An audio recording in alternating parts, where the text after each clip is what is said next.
Welcome, everybody, to Stay Curious. I'm your host, Mark Marquette. It is my pleasure to do this program Monday through Friday to talk about space history, current events, and of course, have the occasional guest. And none is more popular over our 5 year run as Terry White, orbital chief of the OPF. OPF, Orbital Processing Facility. He is the head garage mechanic of the shuttle orbiters. Terry, thank you for being here again. Sure. It's always a pleasure. Yeah, it is always a pleasure to have you here. We got your son Travis here. Hi, Travis. He's done 5 tours of duty now. Four, okay, just four over maintaining our freedom, and you better believe that. And we've got John Zarella here, the renowned CNN reporter. And anytime John Zarella buys you lunch, it's a great day, Terry. So All I'm on right. cloud 90 days. So good to see John here. He's doing a documentary with his with the yeah. Go ahead and show them around there. Yeah, there's John. Hey, John. Hey guys. David's here, his Pleasure. cameraman, and Travis right there. Give a big wave, There's Travis. Trav. There's the two guys there.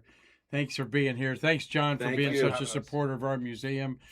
He's still freelancing, doing things that he did for CNN and TBS, and you better believe that John Zarella was one of the pioneers of the cable news network back in the 1980s, I guess, early 80s. Early 80s to 2013. So, but today we got a serious show.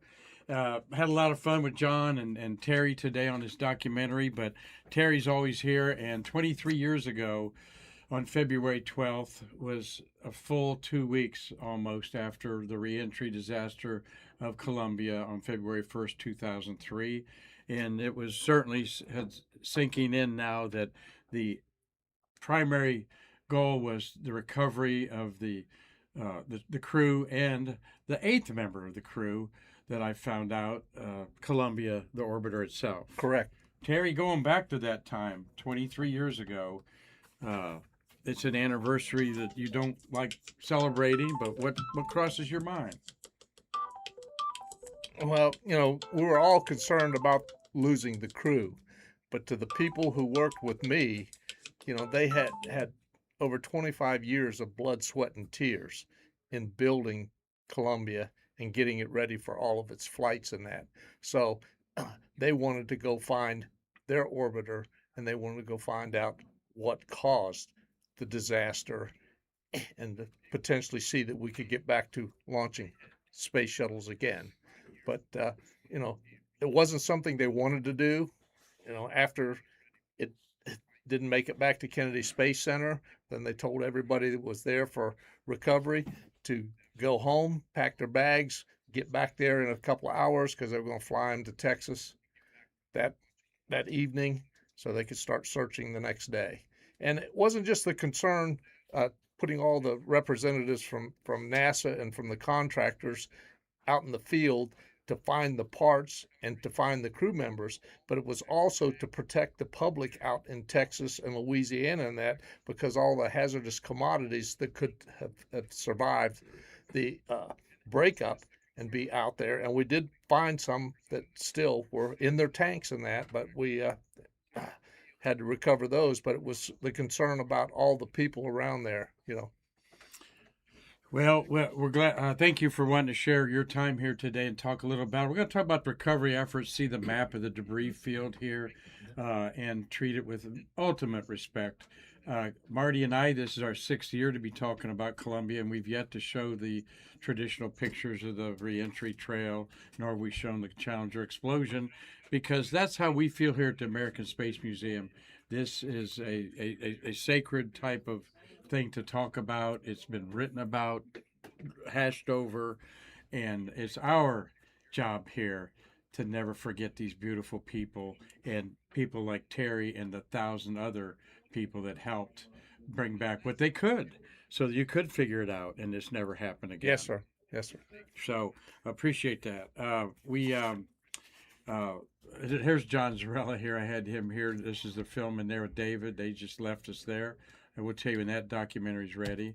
Think it appropriate to look at the patch the history behind it, and one feature that here we do frequently is do the artwork of the patches. The STS 107 patch, by the way, followed 113, 112, 111, 110, 109. Why was it out of sync for like over a year, Terry? Well, there were different reasons to why they didn't fall in numerical sequence. Their numerical sequence was based on when they started the budget for that particular flight. So when that was laid out in that scenario and that, but then things would get pushed back, a payload wouldn't be ready, the vehicle had an issue and so they would launch the next one or maybe another one that was ready for flight and launch it. So they did not follow numerical sequence all through the program. And all these previous ones to 107 were hard hat missions to the International Space Station. Correct. Yeah. Was taken priority over this raw science mission in the payload bay in the Space Hab. Yeah. And the return to flight was 114, for example, after 107. Yeah. But Columbia wasn't outfitted to go to space station and dock. So the ones going to station picked up the priority to go up there because we still had to go service station and change out crews and that on station. Was that because it was heaviest? Yeah, it was the first one built, and they just did not do the docking mechanism and that to go. So yeah. Well, let's say hello to some people here. RG Jubilee's there. She says, Mr. Mustache, like that you're on the show today. Mark Thell's watching. We got Dave Stangy says hello to us all, to the Stay Curious family. Cliff Watson, good morning. Good brekkie to you. He's having Friday morning breakfast down in Pomona, Australia. Okay. There. Our good friend Steve Jokums. Great to see you, Steve, on here. Mostly Parked is Marion. Met him several times at our events. We've got Tom Celentano's up in Connecticut, and we've got some people giving a shout out to Travis here. And Lynn Feather always watches your shows from West Virginia. So thanks for checking in, Lynn. And Jim McDade, thank you for checking in, Jim. What does this patch represent? Well, STS 107 is the iconic shape of the space shuttle itself, the only patch ever to be designed in this format. The dominant feature is the microgravity symbol, UG, that means that merges into the iconic gold astronaut emblem. And this is a nod to the macrogravity research objectives of this 16-day mission that did complete all those objectives. And at the turn of our century, we were sending information down, through TEDRA satellites and so forth. So a lot of it was harvested. The sunrise also heralds the new era in microgravity research. Columbia was launched on a 39-degree inclination orbit, referenced by the angle of the astronaut emblem to the Earth's horizon, and therefore it could never dock with the International Space Station. Right. Completely different road it was on, so to speak. Right, Terry? Yes. The stars and Earth remind us of the vital human role the vital role human space exploration has in pushing the boundaries of science, which will benefit the world's people. The artist was Richard Dan. He sketched the design of the insignia at the request of astronaut Kapalna Chawla. The final version was created by NASA artist Terry Johnson, with creative guidance from Laurel Clark, another crew member on her first flight. And you see the 7 crew members represented by the 7 stars of the constellation Columbia, the dove, as a symbol of peace. And so that is, we've got also payload specialist Ilan Ramon was the first Israeli astronaut, and that's why the inclusion of the Israeli flag, and a subtle placed Star of David within the constellation Columbia is in there on the left-hand wing there. So that's the artwork behind it. Always that it's the only shape of the orbiter in all of those collections. At the beautiful Forever Remembered tribute in the Atlantis building, you turn the corner after going down the hall that I'm going to end our program with, and this is just, if this don't make the hair on your arm stand up, nothing will. Every time I see it, I'm deeply moved. A piece of Challenger, the famous piece there on the right, and then the windscreen of Columbia It's on the right that I'll show you close-ups to end with. That they left the mud, the pine needles, and the patina in it. So, correct. That's the framework of the 6 primary windows. do you see? Have you seen this very often? What's Yes. it's moving. It's unbelievable. Oh, yeah. Really. It's And then to think back of the hundreds of hours I had working on Columbia's windows. So oh my. yeah, Looking them through each of them, and they just yeah, I can imagine. This is Columbia. You said this is Easter, 1978, when it arrived at the 79. 79. Yeah. Okay, 79. Uh, and we had our friend Jeff Wheeler. This picture represented his whole career because he worked on the milk stool on pad 34 in the background Okay. there. Okay, and that's where the was it pad 34 they launched? I might be wrong on that. Correct me on that. The Skylab launches. I thought they were 39. 39. It Yeah. is 39. Yeah. Okay. Yeah, 34 had been taken down after the launch of 7. Yeah, the milk stool, the Saturn V was a lot taller, but to use the same launch facility and structure, they had to use the milk stool because the Yeah. rocket for the Yeah. Now here's what I love about our friend Terry is you started working yes, in 1978. 78. Yeah. You were there this day, maybe. Yes. You might be. Yes. You might have took this picture, as far as I know, but No, we weren't allowed cameras. so this gentleman worked with this orbiter for 35 years, basically. Yeah. And what I find fascinating is when you were out in the field looking for her, you would recognize a piece and know exactly where it went, right? Yes. And the people out there couldn't believe it because the first search team I went with, at first I wasn't searching the woods. So, but we did have a NASA rep with each search team. But I was going to a balloon facility where they were accumulating parts. It was a NASA balloon facility in Texas.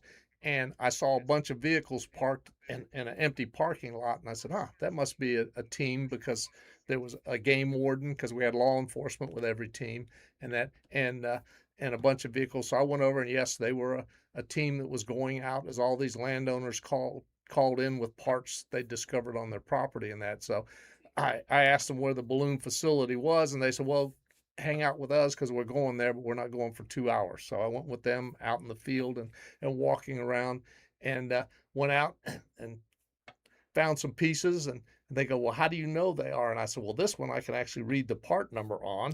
And it was like this right here. It was a part of a gap filler, and you could see the numbers on the gap filler right there. Well, the piece that I picked up was legible enough that I could tell the part number. I could tell them exactly where it went on the vehicle, and they couldn't believe that. But I said, well, I'm sorry, but that's the way it is because I know the parts. So at any rate, went on eventually with them and out to the balloon facility and that. But I just traveled around for the first couple of weeks going to all the different locations and that and checking on the people we had out there in the field. They just been put on planes and sent out there without a lot of pre-briefing and that. So and it was cold that, so they wanted me from the command center. They wanted me to go around and check with everybody I could because they said almost everybody that's out there and find out what they needed. Did they need things like machetes so they could cut their way through vegetation and that. So my first couple of weeks was spent doing that, going around the field. I met a lot of people. I met a lot of the Texas people that were supporting us, and I don't think that any other part of this country would have supported us the way those people did in eastern Texas and that. They went out of their way. They were offering to put people up in their houses.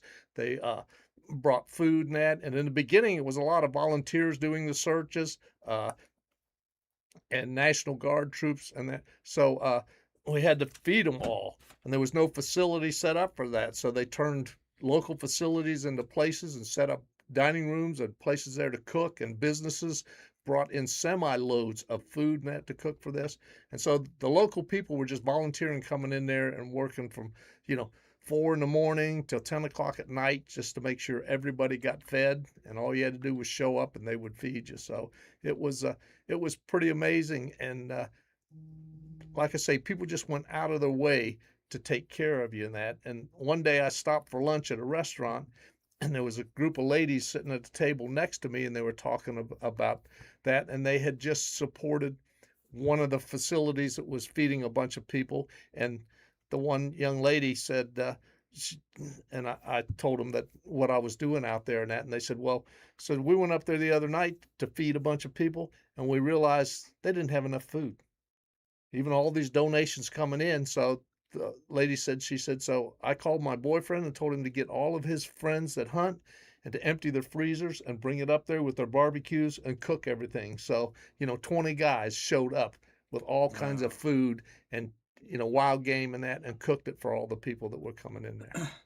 Uh, I believe, Terry, you told a story about the Burger King owner opening up McDonald's, a, yes, a, yeah, yeah. So, and this was the command center, and the guy every morning would bring up coolers full of breakfast sandwiches, all hot and that, bring it up to the command center for all the people coming in and out, so they could eat. And he did this out of his own pocket for for several weeks, and then he said he needed to basically shut it down and that. And I said, well, he was opening up early so that I was in charge of the helicopter search teams then, so that all the guys flying helicopters could go get breakfast, before most of the places opened and go out there. And he says, oh no, he says, if they're your guys, all they have to do is pull up to the drive-in window and just say that they're part of the helicopter teams, and we will feed them. And they never charged us anything for all of that food. And that Those was stories. yeah, that was coming out of that owner's particular pocket.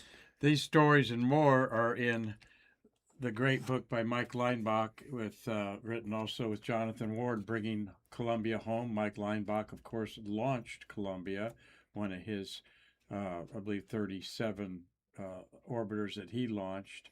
And this is the behind the scenes story of this. Also, this book, The Silence and the Salvage, that we have here by Lamar Russell, uh, talks a lot about the nuts and bolts of being at the Barksdale Air Force Base, breakfast at Harold's, Bluebell ice cream. Tell us about the Bluebell ice cream stories. Well, Bluebell was another one of the companies that donated a bunch. So they set up several freezers, and they stocked them every day with ice cream, and there was no charge. Anybody could get the ice cream they wanted and that. And so we didn't even have Bluebell ice cream in Florida at that time, to my knowledge. So it was not too long after that, everybody eating it out in Texas, that it became here. But yeah, that's the types of things that the different companies in Texas and that just came through. And the schools had all kinds of things where kids brought in all kinds of cookies and pastries and cakes and that, and donated them. So it was just support from everyone I ran into out there. So.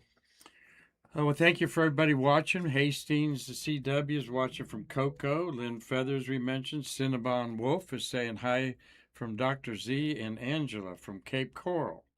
And my daughter, Jessica Marquette. Hey, Jessie, up there in East Tennessee with McKinley and Macy, my little toddler granddaughters.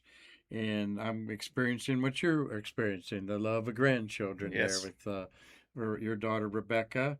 And we'll get your boy home here, settled down for a while, and he'll start giving you some boys up there to play with there. Yeah. So, all right, Travis. Yeah. He's blushing. I made him blush. And Mark really liked the gumbo. Oh, Rebecca, I love the gumbo. His daughter makes the best gumbo, and this gumbo I saved for the Super Bowl. I've had it for over a month. And you probably wonder why I didn't say anything about it. And I saved it for the Super Bowl, and it had, Marty had blue crab tips in it there. You just suck off the beautiful meat of that. Oh, excellent. Thank you, Rebecca, on there. Everybody loves Leinbach's book, by the way. Great read there. And let's, a couple things that I wanted to make sure that those that haven't watched this show a long time like we have, we want to see let's look at the beautiful people here, and then we'll get more into that there. Talk about, I love, this is my favorite of all astronaut in space photographs, really. Correct. They're all flying like Superman. There's Rick Husband. Willie McCool's right above Rick there in the center. They got the red team and the blue team because they were split up in a 24-hour shift there. So there's Casey, they called her Kapalna Chawla, her second flight, and then Rick on his second flight, and you got Laurel Clark on her first, and Elon Ramon, Israeli hero, and then on the upper left, David Brown, who was they called him Doc. He was the Navy Captain of the Year, up there with Willie McCool, one of the best astronaut names ever, and his rookie flight, and then Michael Anderson on his second flight there, flying up in there. And here is how you would see the astronauts in there. A typical throw something on a table and let's learn how to use it. Well, yeah, there are things that they're going to work with in space that they need to put hands on while they're still here. So they would come to the processing areas and we would lay out their tools for their toolboxes. And this was the actual toolboxes they were going to use in space. And they would get to check out the different tools and that. And then they give them briefings about some of the things that they needed to do. But, basically they practice a lot on the ground before they fly. And folks, just think about this: all 7 of them together for hours every day, days on end, to learn their job and then learn to have each other's back. Yeah, and they become a family. They said they miss their own family while they're going through all this training for a particular mission, but they become a family because they're spending so many hours together, getting ready. Yeah, life goes on with people and humans, no matter what your job, and so that's one of my favorite pictures of the crew there. Well, let's talk a few of the details about this tragedy. Of course, it started breaking up really over Arizona, but over Dallas, Texas is where some of it really, a lot of the footage that you see. I'll show you 2 maps here. So please explain these maps to this Okay, map to this is the all the blue dots are the debris pieces that were picked up, major debris pieces and that. So the major search area was 250 miles long and 10 miles wide. And then outside of that area, we also went and searched and picked up parts in that, where people were calling in and said they found things. There were parts that we knew had gone into places we couldn't find them. We didn't have tools to dig. You could see impact area on the ground and you something went in. We weren't picking up any key pieces in that area, so we didn't send people back out to dig it up. And then there's a lot of lakes and rivers and ponds out there. And even though we brought in Navy divers and that, we were not retrieving things from the bottoms of the lakes, because it's like a lot of the lakes around here, it may be 5 feet of water and another 3 feet of mud. So it was hard to find anything like that. But we even used U-2 aircraft to do searching. Is that right?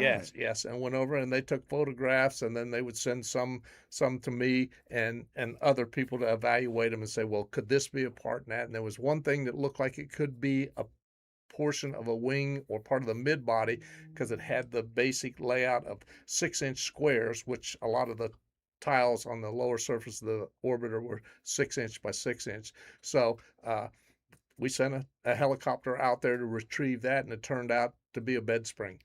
But from the photograph, it looked like it could be part of that. But yeah, they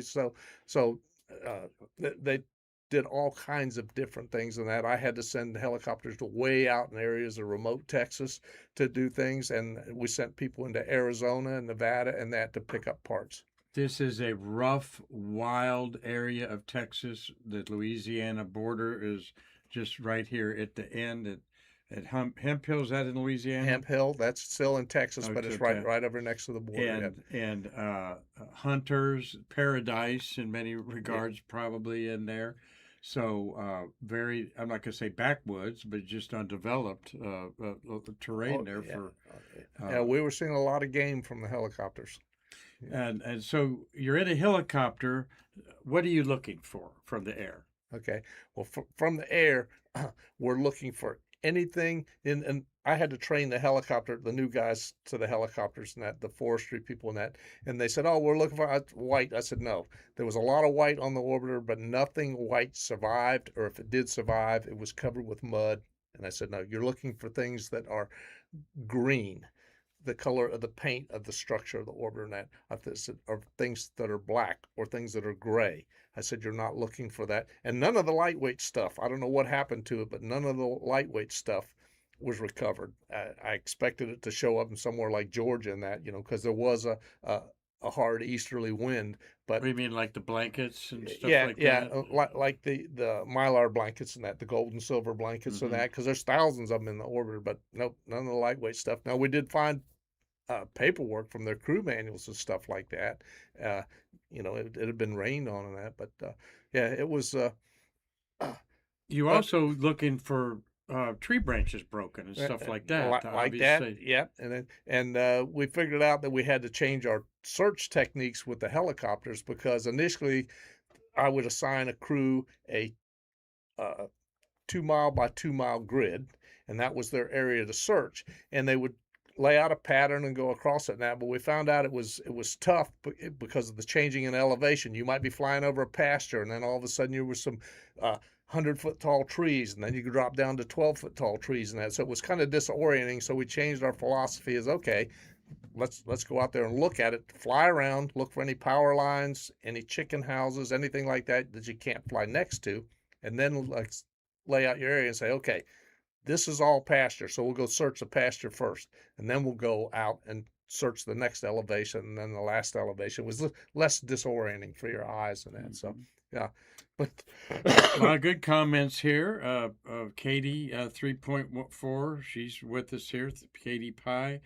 Um, we've got Alan Schmidt. Thank you for watching, Alan. Hi, Uncle Terry from Amanda with Logan, Jackson, and Mason. hi. So your uncle here is sharing something that you'll grow up one day and really understand what important job he did and the people that you led to do that, Terry. Uh, I just love to share the angst of this, not from any other side of the fence, except that it was an amazing attempt to and heartfelt attempt. Yeah, and Uh, and initially it was all volunteer searching along with the NASA people, but the size of it and the number of people that we had available. But I was lucky that the ones reporting to me were very knowledgeable of the vehicle. I had the lead man, I had some of the top techs, I had some supervisors that were working for me and out there and doing all the searching and identifying the parts. So it was. It was something that no one really wanted to be doing, but they understood it was something they had to do to find out exactly what happened and to retrieve the astronauts' remains, which we did locate all 7 astronauts. So yeah, that was good closure for their family. But for us, it was picking up the pieces and seeing what happened to them. And some people would say when we were coming with the helicopters, and we could pick up pieces if they weren't hazardous, if they weren't real sharp and that, and they would fit in the helicopter and there was a safe place to land. We're allowed to land and pick them up and bring them back. But we're laying out parts, and people would say, wait a minute, you can't do this. This is a piece of titanium, you know, extremely strong. This is what supported the main engines. You can't do this. And I told him Mother Nature can. Mother Nature literally ripped the titanium apart. It wasn't like an explosion. It was literally like you pull it apart.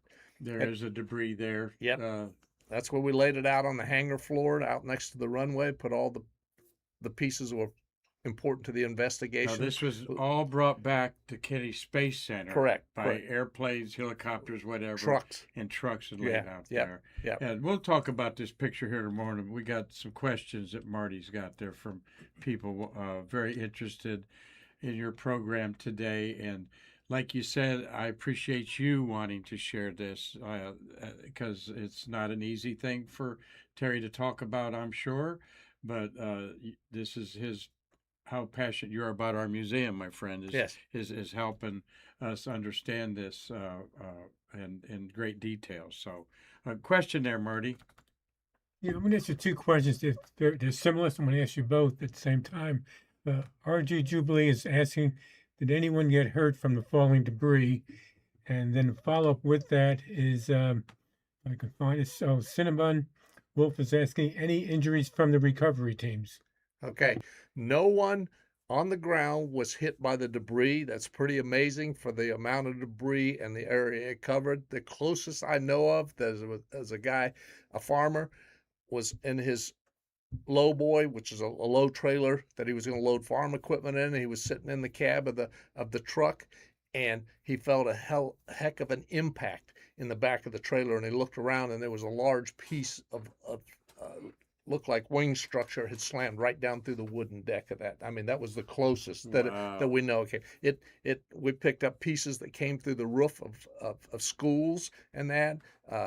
How it didn't hit a lot of other populated Well, areas. And Sunday, Saturday morning. Yeah, but there was golfers on golf courses and but things like they that. were all over the place. And over at Fort Polk, Louisiana, that's where, if you look at the film of it, you'll see 3 streaks going on across the sky. Those were the turbo pumps, about the size of a beer keg, and weighing about 700 pounds. They went all the way over into Louisiana. So, and Yeah. they impacted the ground over there. So That's we show it there. Yeah. That I find it.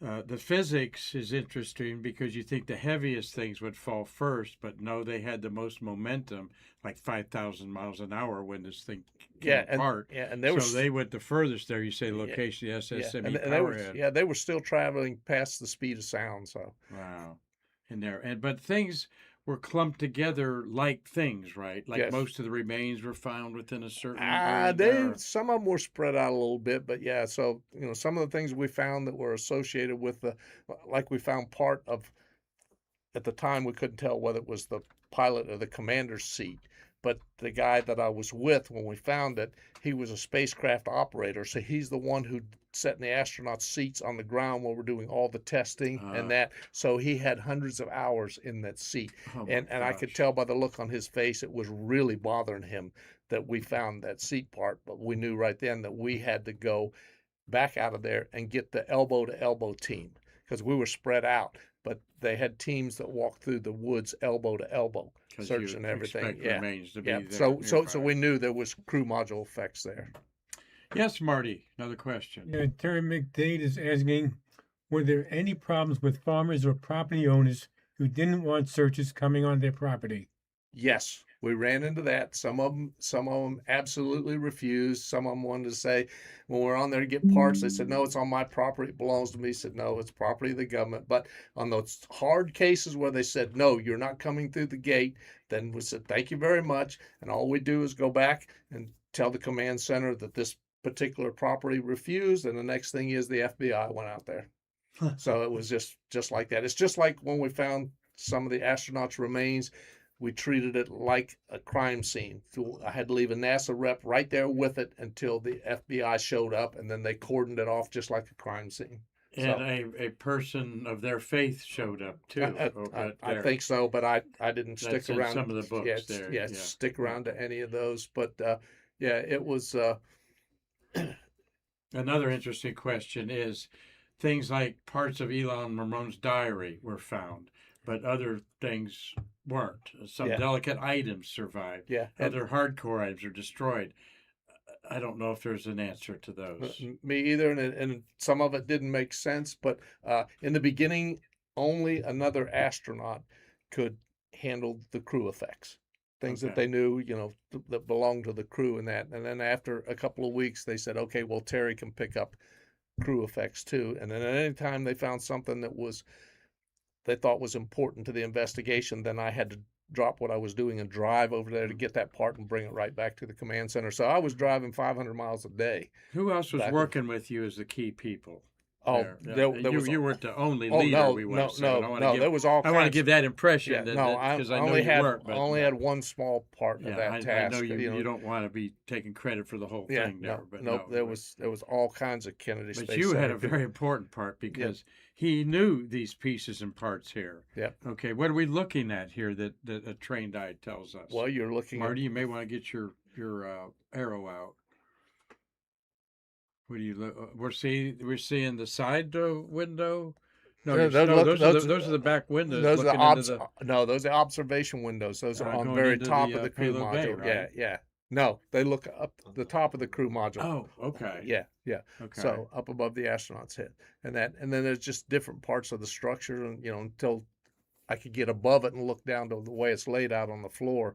It's yeah, more like that. And you could see, that we've got all kinds of parts of the right wing and very few parts of the left wing. Now, what stage is this? The final version of No, no, or and they didn't put all out on the floor, but that's why they're laying it all out on the floor out there. But you can just see the difference about what's not there from the left wing and what is well, there the from left the right. wing's where the damage was, Yes, so it yeah, was yeah, most yeah, a lot of that compromised stuff. Yep, and destroyed. and the first stuff that started coming apart, and that. How much of the orbiter was recovered? You The say? last time I was there, when they were unloading some stuff in the VAB that had been trucked in from Texas, we had located over 45% of the vehicle. And like Okay. I said, there was things that we knew we weren't going to get because of the lakes and the soft ground that they impacted. So, and Yeah. the National Transportation Safety Board said we would never find 15% of the vehicle Hmm. based on the height and the speed that it was when it came apart. They said you Wow. will never find it. So You found 45%. the last time I checked. This is the debris path of a poster that you have given the museum to have on display in our shuttle gallery there. Again, showing you the wide swath, 200. 250 miles long, 10 250 miles miles. wide. Now and we searched the 10 miles wide with the helicopters, but for 2 miles wide from the center line, we searched with the ground teams basically elbow to elbow doing all of that. Now, to plan out a day, I had to look at what we had found the day before and look was there some priority areas we needed to go to and that. But I had to map it out for 37 helicopters at the busiest day. I had 37 helicopters flying, but I could not fly a helicopter next to. So I had to see where all the ground teams were searching that day because they didn't want a helicopter flying next to the ground teams. And then, so, it was constantly changing around as to where we're going to search today, but to go search all that. Somebody asked if anyone had gotten hurt. I believe there Yeah, was an yeah. accident or two. Well, yes. Yeah, and matter of fact, the worst accident was after I had left and come back to Kennedy Space Center.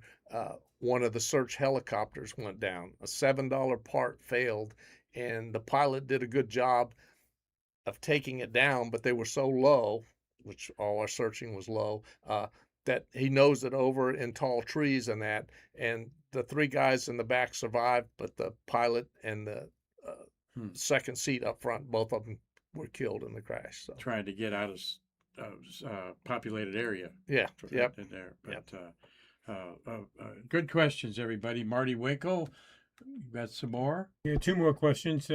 Gary Gerald is asking, how many agencies were involved in the search? I don't know the total number of agencies, but I do know this much. The first time I went to the command center, I was up in Barksdale, and I flew down to Fort Polk to look at the turbo pumps and that. But then flew down to the command center and went in there, and there was from almost every county in the state of Texas had law enforcement there. There was game wardens, there was FBI, there was all kinds of federal law enforcement there supporting that. And it was just all the other agencies, the FEMA and all the different things that they brought in, the map makers and that, they brought in all kinds of things. And like I say, I didn't interface with all of them, but it was pretty amazing, all the different people that were there to help out. Marty, I see Dave Stangy's got a good question. Yeah, what date was the most recent part found? I don't know. I knew when we were out there, they said, well, there'll be a time when we wind up the majority of the search. How are we going to inform people as to what they do if they find something on their property and that? And I said, well, the majority of the people that's going to find something are hunters, fishermen, and the farmers, the landowners. And that. I said, so one thing you can do is you can put a poster wherever they sell hunting and fishing licenses that says, okay, if you come across anything like this, give us the GPS coordinates and, and we'll send somebody out there to get it. And that. So they actually put it right on the hunting license is what they told me. It was there. But yeah, all the law enforcement was still aware of what was going on. And it was amazing too, because I told them, I said, this stuff is going to move. They said, what are you talking about? Well, Mike McCulley was out there and astronaut and, yeah. and president of the United Space Alliance. Yeah. So they wanted me to take him around on the day, and it just so happened it was raining that day, so we weren't flying helicopters. So he said, "Want you to take him around. He wants to shake hands with as many people as he can in the field today, and you know where they're going to be, for their meals. You know where they're going to be, at different parts of the day." So I said, "Okay." So I drove him all over the place, and we're driving through the rain, and we come across this bridge, and I said, "Oh, we got to send people out here to check because there was a bunch of debris." Not space debris, but limbs and all that stuff washed up against the bridge. I said, because there'll be parts down there. And Mike goes, "What?" I said, "Yeah." I said, "The tiles are going to float. Some of them will. And but there'll be other pieces of debris that will be washed up in areas like that." And sure enough, they went out there and found them. And so, yeah, I said, it's going to change based on the weather. It's going to move stuff around. So, Uh, your background is hunting and fishing, right? hunting and fishing, and And also part of my background is a crash rescue specialist in the Air Force, and I've spent a year flying air rescue in helicopters, so I know what it's like to search. Of course, I was well, I searching. want people to know that Yeah, you yeah, weren't. That's why you were chosen for yeah, this role. yeah, I Because was. one, you could recognize things in a forest or field that other people that Yeah, don't go out there regularly I'd would. been So, trained to look for people that had parachuted and were in the jungle to try and find them, but still, just the ability to search from the helicopter. And when we were first out there using the helicopters, it was snowing, but you can't see through windows very well. So we flew with the doors open all the time. oh, It was that cold. And so we stopped to refuel, and the pilot and the guy up front are going, "Man, our feet are frozen, sitting up here, just sitting basically still, flying and all that." And they said, "How's your feet?" I said, "I don't know. My shoulders froze because I leaned out the helicopter the whole 2 hours." So jeez. Another question. Yep, two more. Dean Babcock is asking, will the Columbia debris ever be placed in a missile silo like debris of Columbia Challenger? No, I don't know where all of it's stored, but there is a special room, excuse me, in the VAB that they have a lot of the parts up there are on available for display for special people and that, but they still have companies and universities and that study disasters like this to come in and look at the parts and the things, because it's really important how you maintain the parts once you find it, and all the things that forensic can develop from looking at all those parts and tell what happened. Okay, question from K3.14. Was there truly a white dog that sat Virgil after the first remains were found?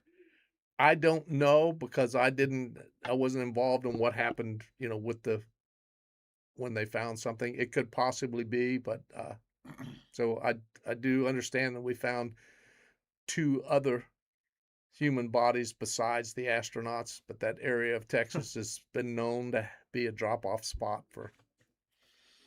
Yeah, bad things. Yeah. Or other things like that. Yeah, the things that you found that weren't space related had to be, maybe as much as what was the spacecraft. I don't know what was the ratio of that. Well, one of the things, somebody turned in a bowling ball, Oh, okay. and they swore up and down that it came from the orbiter, because there is a company called Columbia that makes bowling balls, and Oh this my bowling ball was etched with the word Columbia on it. and they said, "What?" I said, "Just take it. Just tell them thank you very much. Just take it." And we know it didn't come from the orbiter, but and then some of the things we found were parts of the space lab that they were using, which I didn't witness what was inside the lab. So we're picking up things that said, this doesn't make sense. But then when we got the people that knew what experiments were going on, they said, no, that's part of the experiment. Yeah, it was And a space hab mission there that we've got a space hab display we're going to put yeah, together. and then one thing you space asked lab. about, the manuals and stuff like that, but it was really amazing, because one of the things we picked up, and I don't know the name of the actual instrument, but it's the one that they do to test your eyes, where they put the puff of air in your eye. Yeah. Yeah. And it was still in its cardboard box, still intact. It still worked just fine. But less than 12 inches away from it in the crew module was a pair of their gyro binoculars. and it sheared the binoculars through this way like you ran them through a bandsaw. Yeah, and I mean, just that far away from one thing is still Wow. intact in a cardboard box, and the other thing is just literally cut in half.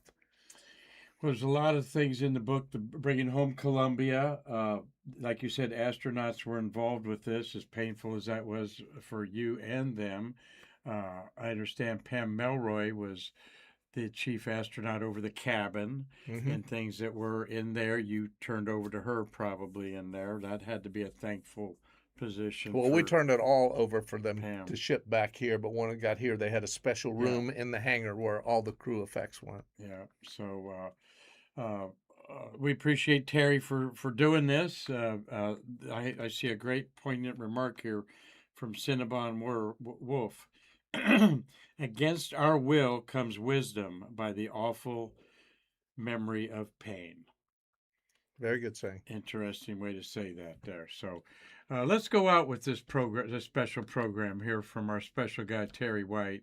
Uh, I'm always stunned by at the forever remembered the wind screens there, and when I looked them up close for the first time, I'm going, my God, they got the glass is still there, and very up close you still see the pine needles Yes. of there and mud. Uh, uh, they just left it like you picked it up, Yes. and that is so poignant to me to see that. Yeah. And Was there and anybody that uh, said do that or don't do that? Our friend Mike Chinelli was involved with creating this. I've no, never asked our Mike our that, but job was to locate the parts and secure them and get them sent back. So we did not attempt to clean up the parts because you never know, what they Mhm. need in the way of forensics from it and that. But something amazing on one afternoon, I went out with the ground team and we were walking through, and their planted pines are not planted in rows; they're just planted cluster like that. So we're walking through these pines, which made it a little bit difficult. Yeah, And I picked up a few pieces of structure and aluminum structure, and everybody wanted to run over to see it. And I said, no, no, no, because this wasn't a normal search team and that. But the spacecraft operator I was talking about earlier, he wanted me to come out there because he had run into some hunters that said there was a bunch of parts, and they heard something coming over, and it turns out it was a section of wing that was flipping through the air as it came over because they were out hunting that day. And so we went and walked through there. Well, we found the helium tank for the forward reactionary control system, which is forward of the crew module and that. And it had come down through the trees, broke limbs and that, and hit the ground and made a crater in the ground where it hit. But it was 100% intact, although it was dirty, and that. But yeah, and so we picked it up and carried it out because it's only about this big. And I said, and then when we found that seat, I said, no, we need to stop. That's the end of the day. We need to get a lot larger team in here to do this. And I knew it was bothering the tech, so we left the woods. well, fascinating stuff to learn about firsthand from Terry White. Cliff Watson in Australia says he watched a movie about Columbia and you were in it. Could be. And it could be because you've been interviewed a lot today. We had John Zarella in here interviewing you. This is the beautiful Forever Remembered out at the Atlantis building at Kennedy Space Center. On the left is the Columbia Challenger astronauts. All 7 cases have some personal items, and on the right-hand side is the Columbia astronauts, and the same. Some of their childhood things, report cards, If Boy yeah, Scouts, stuff like if that you in ever there. come to see this, this is what the astronauts' families decided they wanted to go in their display. And when you go down the aisle to the right is where the section of Columbia and Challenger are. But I couldn't find the close up of it. But at the very pointing at the apex there is a statement from President Ronald Reagan, and it says, "The future is not for the faint-hearted. The future is for the brave." And that is how we pick ourselves up out of the the tragedy and move forward. Yes. And you all certainly did that. It's an honor to have you tell these stories, Terry. Sure. Thank you so much for being here. Uh, and I appreciate everybody else's respect and so forth for this sensitive topic. I think you learned some things about the people behind it. How many thousands of people involved in it? I do not know the total number of But I people. do know everyone at Kennedy Space Center wanted to go there. Johnson Space Center had its Yes. group of people coming. I'm sure Marshall and other places around Yes. wanted to contribute into there. But thank you for watching RG Jubilee. Mark Thel, Dave Stange, Cliff Watson, Steve Jokums, Tom Celentano, Dean Babcock, Ophelia Sauterelle. We didn't give her a shout out in France. Jim McDade, Lynn Feather, family there. There's Rebecca with Lane and LJ. Say hi to Grandpa here. Saz 1241 SAZ. That's a new one. Thank you for joining our family here on Stay Curious. Hastings GW, Astronaut 8390. Those are some new names to me, as our Cinnabon Wolf with Dr. Z and Angela at Cape Coral. Yes. Those are your Yeah, friends. and they've been here to the museum. So, Okay. Yeah. Yeah. Jessie Q, my daughter, with grandkids Macy and McKinley, Carlton Bailey, Alan Shepard, Alan Schmidt, who I talked to today, Alan. I was thinking, I said my granddaughter, and I said, give a shout out to her husband, Ryan, too. He's sitting there with them all.